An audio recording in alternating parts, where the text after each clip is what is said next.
माँ सरस्वती को प्रणाम करता हूँ। मेरा नाम अग्नि भारद्वाज है। मैं सोनीपत हरियाणा से हूँ। बचपन में महाभारत देखते समय एक बात सुनी थी कि भारत भूमि अखंड हो, रहे सुरक्षित देश, युग युग तक जीवित रहे, यही अमर संदेश। मैं आज आपको कोई कविता नहीं, एक कड़वी बात मगर सच्ची बात करना चाहता हूँ। आपने बचपन में वो कहानी सुनी है जिसमें एक पिता अपने 4 बेटों को एक एक लकड़ी देता है और तोड़ने को कहता है, फिर चारों लकड़ियाँ एक साथ देता है, फिर तोड़ने को कहता है और लकड़ियों के ना टूटने पर उन्हें एकता का महत्व समझाता है। भारत की कहानी भी ऐसी ही है। उसकी संतानें एकता का महत्व समझ नहीं रही हैं। उसे भी एक अकेली लकड़ी की तरह तोड़ा जा रहा है। क्यों? क्योंकि दूसरे से वो अपने को जोड़ना नहीं चाहते। आज हम बांट दिए गए हैं, हमारी पहचान बदल दी गई है। हम हिंदू हैं, मुस्लिम हैं, हम ब्राह्मण हैं, हम दलित हैं, हम भारतीय नहीं हैं। ये हमें बांटने वाले कौन, ये भेद बनाने वाले कौन है जिसने ये ऊंच नीच की दीवार खड़ी कर दी? वे हैं जो चाहते हैं कि ये राष्ट्र खंड खंड में बट जाए और भारत के वर्तमान के नक्शे में भिन्न भिन्न भारत दिखाई दे। वे इस देश को तोड़ने का ख्वाब देखते हैं और एक ख्वाब देख सकते हैं वो लोग। क्यों? क्योंकि हम कमजोर हैं। और बुरा मत मानिएगा, हम मूर्ख हैं।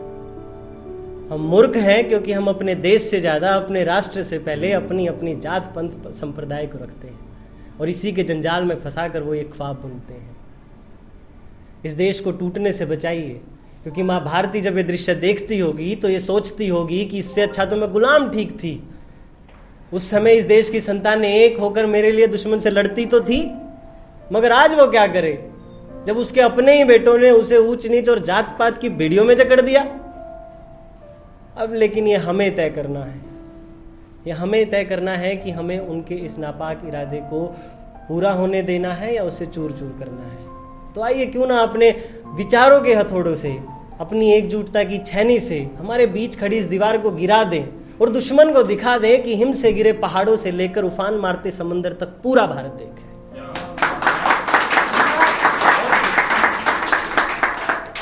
देश के दुश्मन की पहचान केवल छोटी सी है कि जो मेरी धरती का नहीं वो मेरा नहीं, जो मेरी धरती का नहीं वो मेरा नहीं। राष्ट्र से बड़ा कोई रक्त संबंध नहीं, राष्ट्र की अखंडता पर कोई समझौता मंजूर नहीं, क्योंकि इस बार दांव पर द्रुपद पुत्री नहीं, मां भारती का सम्मान है।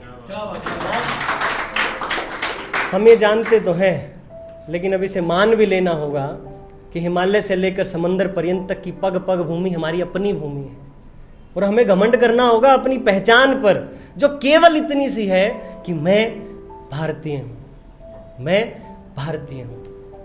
तब सुनिएगा कि नीली छतरी वाले ने रची केवल 2 ही जात, मानव जाति और पशु जाति। मेरे विचार में तो इससे अलग कोई तीसरी जाति नहीं होती, मानव जाति और पशु जाति।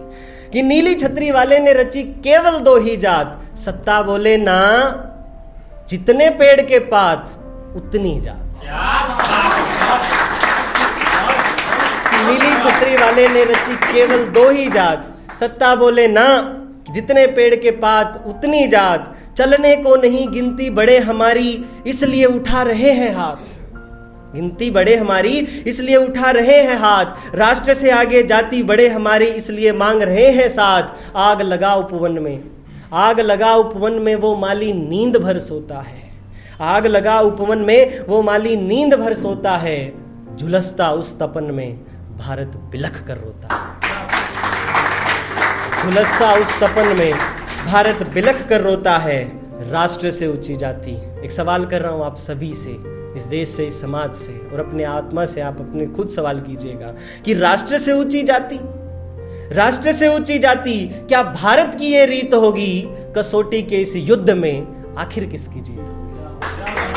कसौटी के इस युद्ध में आखिर किसकी जीत होगी? मैं आह्वान करता हूं मां भारती के उन अमर्त्य पुत्रों का कि आओ मिलकर, केवल भारतीय बनकर, अपने ही बेटों के हाथों से लगे घावों से कराहती मां भारती की पीड़ा को खत्म करें।